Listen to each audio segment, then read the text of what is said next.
Today we're going to discuss the confidentiality of a patient's medical records for both the perspective of the criminal view as well as how the Texas rules of evidence affect the confidentiality of patient records in the civil arena.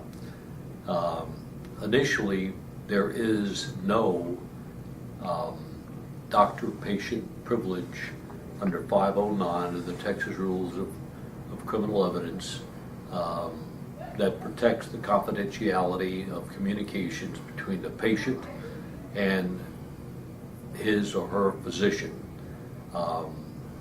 with one exception. If a patient is being treated for substance abuse or alcohol abuse, or in fact is receiving information from a doctor or anyone affiliated with the doctor for the purposes of treatment or rehab for alcohol and or substance abuse, that information is the sole exception and cannot be used in a criminal prosecution. We also have the so-called HIPAA Act, which parallels to a degree the civil doctor-patient privilege that does exist, with a few exceptions. Under the Health Insurance Portability and Accountability Act of 1976, otherwise known as HIPAA, it specifies that there are a coverage of confidentiality between information related by the patient to the doctor and his or her treatment of that individual. Generally speaking, that also goes to the records that the doctor may in fact generate on behalf of the patient in consultation. The HIPAA Act covers what is known as covered entities, and those covered entities are a healthcare plan,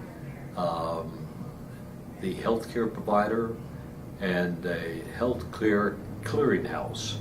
The healthcare plan is in and of itself able to be explained just by sheer definition. Healthcare provider includes doctors, psychologists, dentists, anyone engaged in the medical profession that treats patients.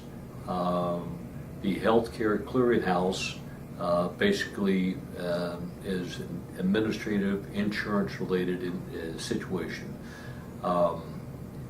Those entities can, in fact, be compelled by court subpoena or a court order to turn over specific information to the court for either an administrative proceeding or a criminal proceeding.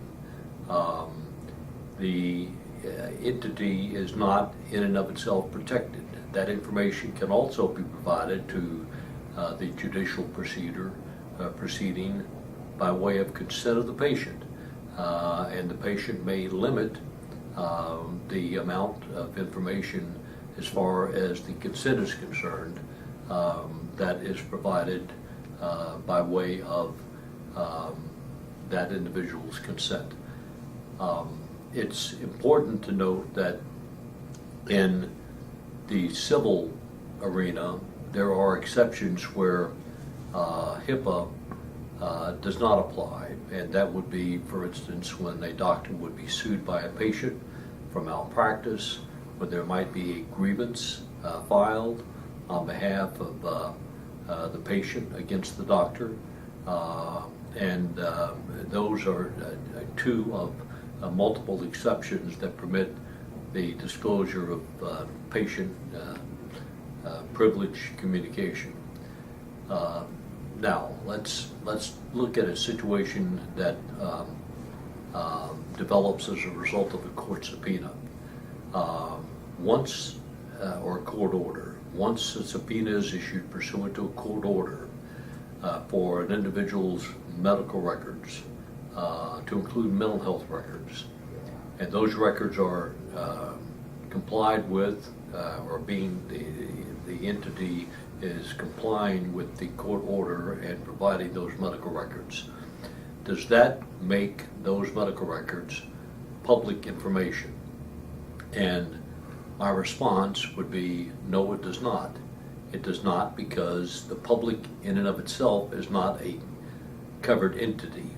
And as a result, the confidentiality still relates to the judge or the court that happens to issue the subpoena, and those records cannot be made public. The purpose of the HIPAA Act and the doctor-patient privilege under 509 in the civil arena, and again the exception in the criminal case, because there is no doctor-patient privilege in the criminal arena. The purpose is to encourage the patient to be forthright with his or her physician, so that better medicine may be attained in the treatment of the patient. If the patient happens to believe that whatever I tell the doctor is going to end up being made public in some way, shape, or form, obviously that patient is not going to be compelled to be as forthright and open with the particular physician. Lastly, there is a common belief that if a third party sits in on a doctor-patient consultation or treatment, that breaks, and again civilly, breaks the confidentiality of the doctor-patient privilege.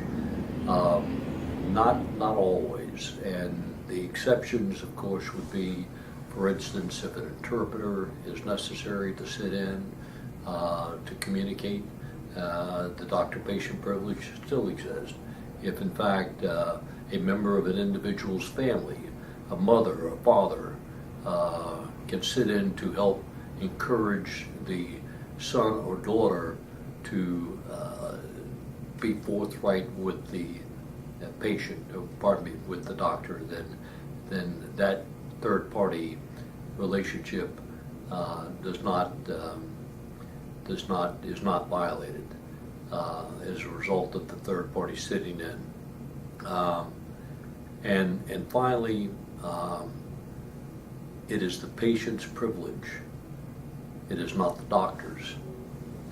But the doctor can invoke on behalf of the patient the confidentiality of the doctor-patient privilege, but it has to be on behalf of the patient. Thank you.